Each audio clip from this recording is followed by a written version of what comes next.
Shalom saudara kekasih di dalam Kristus Yesus. Kita dikuatkan oleh firman Tuhan dari Roma 12 ayat 17 sampai 21. Nasihat untuk hidup di dalam kasih. Saudara kekasih dalam Kristus Yesus, Paulus menulis surat kepada jemaat di Roma yang sedang menghadapi situasi kebencian oleh karena iman mereka kepada Yesus Kristus. Nasihat itu menyampaikan untuk tidak pernah membalas kejahatan kepada mereka yang membuat kejahatan. Demikian halnya saudara kepada kita.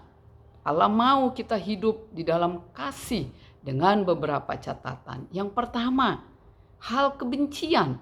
Paulus menulis kepada jemaat di Roma itu beralasan, ya, mengatakan jangan membalas kejahatan dengan kejahatan. Meskipun kita dihujat, meskipun kita difitnah, meskipun kita dicerca, atau kita diperlakukan apapun, mari kita tidak membalas. Ya, kita berusaha untuk hidup berdampingan dalam damai sejahtera. Paulus menyampaikan, tetaplah kita tersenyum. Karena kita harus menyampaikan iman percaya kita kepada Yesus Kristus. Sama halnya dengan kita. Tujuan kita adalah bagaimana menciptakan situasi yang baik. Meski orang memperlakukan kita tidak baik, Tuhan sendiri akan membalas. Sebab firman Tuhan mengatakan bahwa Tuhan yang berperkara. Ya, tuntutan Allah kepada kita adalah bahwa kita tetap mengalahkan kejahatan dengan kebaikan. Yang kedua saudaraku, tampillah beda dengan kredibilitas anak-anak Tuhan. Seberapa sering kita dibenci karena Yesus? Di dalam kita menyampaikan kabar baik kepada orang, ada saja orang yang tidak menyenangi kita. Ada orang yang membenci kita dengan alasan apapun. Seberapa sering kita berbuat baik kepada seseorang, tetapi kita dibalas dengan kejahatan. Bahkan kita sangat sakit hati. Rasanya kita ingin membalas, tetapi kita harus mengingat akan kebaikan Tuhan. Tetaplah berdiam diri. Kita renungkan firman Tuhan agar tidak membalas kejahatan dengan alasan apapun. Sebagai anak-anak Tuhan, tetaplah bisa hidup berdampingan walau berbeda pendapat. Seperti contoh di negeri kita. Kita sering sekali diperdebatkan dengan hal-hal soal agama. Terkadang kita bingung. Untuk bisa bergereja saja, untuk bisa beribadah saja, kita tetap mendapat ancaman. Mari kita jangan membalas kejahatan itu. Tetaplah kita berbuat baik. Yang ketiga saudaraku, hiduplah seperti pohon yang lebat buahnya dan ditanam di tepi jalan. Yang dilempar orang dengan batu, tetapi dibalas dengan buah yang manis. Allah meminta kita untuk dapat seperti buah lebat itu. Yang dilempar orang dengan perkataan apapun, cercaan apapun, hinaan apapun, kebencian apapun, tetaplah kita menaruh senyuman yang manis. Tetaplah kita tersenyum walau hati kita remuk redam. Tetaplah kita mencerminkan wajah Yesus yang teduh dengan ketenangan, dengan penuh kedamaian. Mari kita lempar mereka dengan perkataan-perkataan yang baik. Keempat saudaraku, Allah mau kita membuang akar pahit. Buanglah akar pahit dengan cara meningkatkan spiritualitas kita untuk dapat mengosongkan diri. Bila perlu kita berpuasa.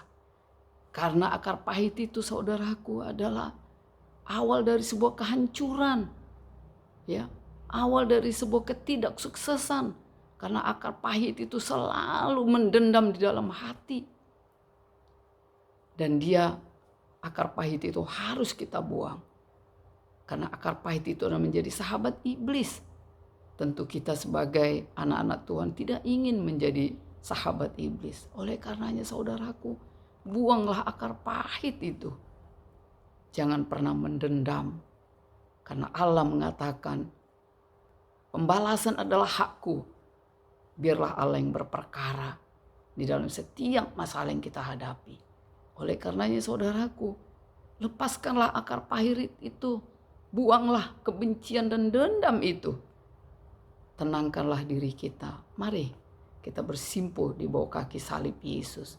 Kita berdoa memohon agar akar pahit yang selalu bercokol dalam batin kita dibuang dan dilepaskan, sehingga kita memiliki kelegaan. Yang berikut saudaraku, rajutlah silaturahmi sesama, hubungan persaudaraan yang sudah retak, dengan cara membuang egois, membuang keakuan, agar kita mengingat akan kebaikan Allah kepada kita.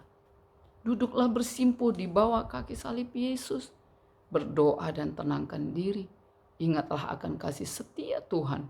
Kalau kita boleh ada sebagaimana ada, itu hanya karena perkenaan Tuhan semata. Oleh karenanya kita tak punya hak untuk membenci orang, tak punya hak untuk menghakimi orang. Marilah kita jaga lidah kita, agar pikiran kita selalu positive thinking terhadap siapapun.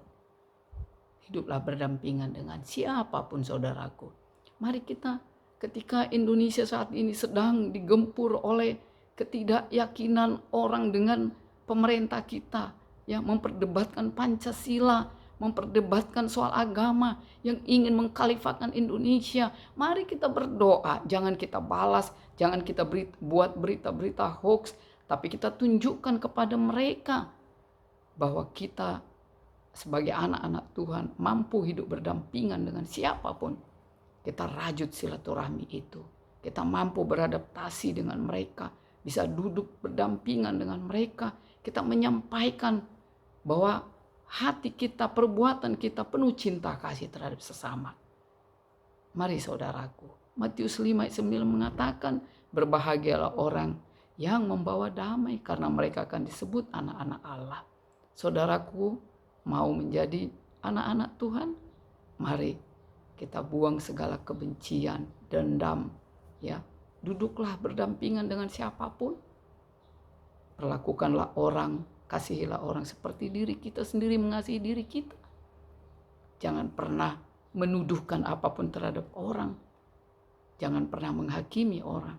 Sebab Allah akan berkeadilan, berperkara, dan akan membela orang-orang yang dizolimi.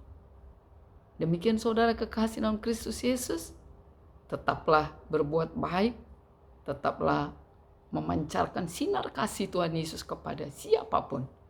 Saya percaya kita dimampukan untuk melakukan firman ini, dan biarlah firman ini menguatkan kita untuk selalu berbuat baik. Selamat kepada saudaraku untuk memancarkan kasih Yesus dengan perbuatan-perbuatan baik. Tetap semangat, sehat selalu. Tuhan Yesus memberkati. Haleluya. Amin.